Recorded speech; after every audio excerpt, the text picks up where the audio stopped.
Hello friends, welcome to my YouTube channel. आज मैं आप लोगों को वेट मैनेजमेंट से लेके कुछ टिप्स बताऊंगा। आप अपने वेट को कैसे मैनेज कर सकते हैं, कैसे आप एक मनचाहा वेट पा सकते हैं, कैसे वेट को लूज कर सकते हैं। काफ़ी लोग परेशान रहते हैं कि मैंने बहुत कुछ ट्राई किया बट वेट मेरा लूज ही नहीं हो रहा है। बट मैं कुछ टिप्स आपको बताना चाहूँगा जो मैंने अपने ऊपर भी ट्राई किए और कई लोग करके देख चुके हैं, उससे बहुत बेनिफिट मिलते हैं।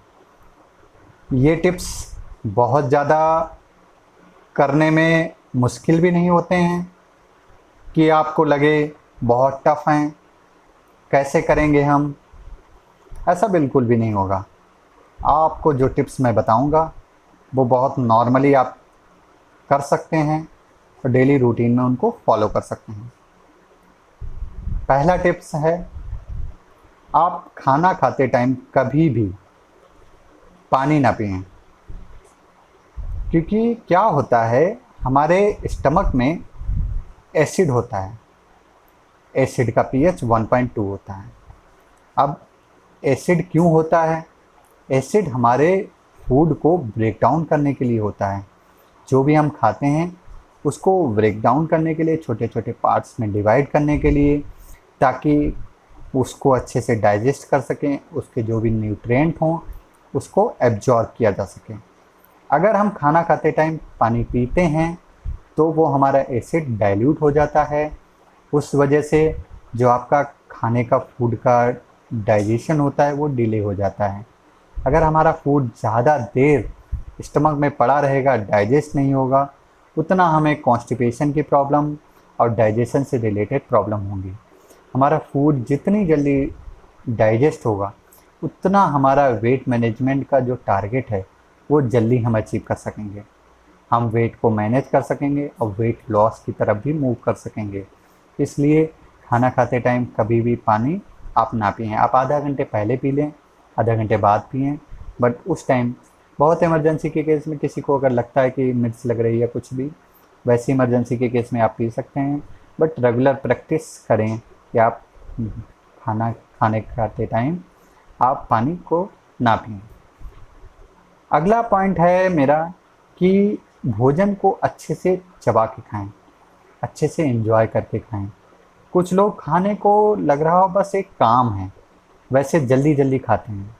आप ऐसा बिल्कुल ना करें। खाने को जितना अच्छे से आप चबा के खाएंगे उतना आपका डाइजेस्टिव सिस्टम अच्छे से काम करेगा, आपका डाइजेशन अच्छा होगा। आपका डाइजेशन जितना अच्छा होगा आपका वेट उतना अच्छा रेगुलराइज होगा, आप उतना अच्छे से वेट को रिड्यूस कर सकेंगे। आप हज़ार चीज़ें कर लीजिए, एक्सरसाइज कर लीजिए, सब कुछ कीजिए, बट अगर आप इन सब चीज़ों का ध्यान नहीं रखेंगे जो मैं बता रहा हूँ तो शायद उसका फ़ायदा आपको बहुत कम होगा। आप खाने को, मैं क्यों कह रहा हूँ इतना चबा के खाना चाहिए, क्योंकि क्या होता है मैकेनिकल ब्रेकडाउन जो है फूड का वो 50% हमारे माउथ में ही हो जाता है। माउथ में अगर 50% डाइजेशन हो जाएगा तो हमारे जो स्टमक में, इंटेस्टाइन में जो फूड का एब्जॉर्प्शन एंड डाइजेशन है वो केवल 50% पार्ट्स ही रह जाएंगे। उसका फ़ायदा यही होगा कि हमारा जितना भी फूड है, हमने जो खाया है, वो कम्प्लीटली डाइजेस्ट हो पाएगा, और कम्प्लीटली डाइजेस्ट होगा तो हमें वेट लॉस में हेल्प मिलेगी, वेट मैनेज करने में हेल्प मिलेगी। अगला जो पॉइंट है हमारा, आप सफ़ेद जो तिल जहर हैं वो उनसे जितना हो सके दूर रहें। नंबर 1 है वाइट सॉल्ट। वाइट सॉल्ट को मैंने सफ़ेद जहर इसलिए कहा है क्योंकि ये तो इसमें पोटेशियम पाया जाता है, पोटेशियम सल्फेट पाया जाता है। जो पोटेशियम सल्फेट होता है बहुत कम लोगों को पता होगा, मेल में इनफर्टिलिटी का भी एक रीज़न होता है। और जितना हमें आयोडीन चाहिए होता है नमक से हमें लेने की ज़रूरत नहीं है। हमें उतना आयोडीन हमारे फूड से, हमारी हरी सब्जियों से, हमारे फ्रूट्स से उतना हमें मिल चुका होता है। ऐड कंपनियां बहुत सारे ऐड देती हैं कि हमें आयोडीन चाहिए तो हमें नमक का सहारा चाहिए। नहीं, बिल्कुल ऐसा नहीं है। आप rock salt, pink salt use कीजिए, वो डाइजेशन में बहुत हेल्प करता है, काला नमक यूज कीजिए, उससे डाइजेशन आपका बहुत ज़्यादा अच्छा होगा। जितना अच्छा डाइजेशन होगा उतना आप वेट को अपने रेगुलराइज कर पाएंगे, मैनेज कर पाएंगे, और आपका वेट बढ़ेगा नहीं। कोशिश कीजिए आप रॉक सॉल्ट यूज कीजिए, सेंधा नमक जिसे बोलते हैं, उससे आपको बहुत बेनिफिट मिलेंगे, परिवर्तन आपके जीवन में ज़रूर है। दूसरा क्या है, सफ़ेद चीनी। आप सफ़ेद चीनी बिल्कुल भी बंद कर दीजिए। अब आप कहेंगे कि ऐसा कैसे पॉसिबल है, क्रेविंग ज़रूर होती है, हमारा खाने का मन होता है मीठा, तो क्या हम करें? आप जैगरी को यूज कीजिए, गुड़ को यूज कीजिए। गुड़ पुराने ज़माने में यूज होती थी, लोग गांव में यूज करते थे, कितना कम बीमार रहते थे, डाइजेस्टिव इशू उनको होते ही नहीं थे। आजकल बहुत ज़्यादा होते हैं। क्यों होते हैं? उसका रीज़न यही है, क्योंकि जो चीनी है वो जल्दी से एब्जॉर्ब नहीं होती है, और उसका जो ग्लूकोज होता है वो, ये समझ लीजिए, बहुत ज़्यादा हमारे शरीर को हार्म हार्म करता है, बहुत ज़्यादा नुकसान पहुंचाता है। इसलिए आप कोशिश कीजिए सफ़ेद चीनी को बिल्कुल छोड़ दीजिए तो ज़्यादा बेटर है। कभी कभी मन करे आप ले सकते हैं, बट ना लें तो बेहतर होगा। तीसरा है मैदा। मैदा का डाइजेशन जो होता है बहुत ज़्यादा देर से होता है, और बहुत दिन तक वो पड़ा रहता है, इसलिए मैदे को आप बिल्कुल करें बाय बाय। मैदे को जितना कम हो सके उतना यूज करें।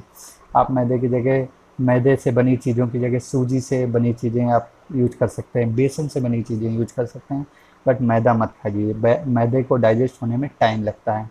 जितना देर फूड हमारे स्टमक में रहेगा उतना आपको डाइजेस्टिव से रिलेटेड प्रॉब्लम जो होती हैं, डाइजेशन से रिलेटेड होती हैं, उतनी ज़्यादा बढ़ेंगी। और अगर आपका डाइजेशन प्रॉपर नहीं होगा तो आप अपना वेट कभी लूज नहीं कर पाएंगे। आप कितना भी कोशिश कर लीजिए, आप वेट लूज कर ही नहीं पाएंगे। और आप एक और प्रैक्टिस कीजिए, आप जो भी फूड खाते हैं, दाल चावल कुछ भी बनाते हैं, आप उसको सोक करके कीजिए। आप पानी में थोड़ी देर सोक कर दीजिए।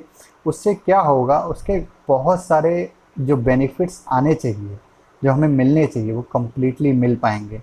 और इसमें एक केमिकल होता है, वो भी आप अगर सोक करके रखेंगे वो कम्प्लीटली कम्प्लीटली रिमूव हो जाता है।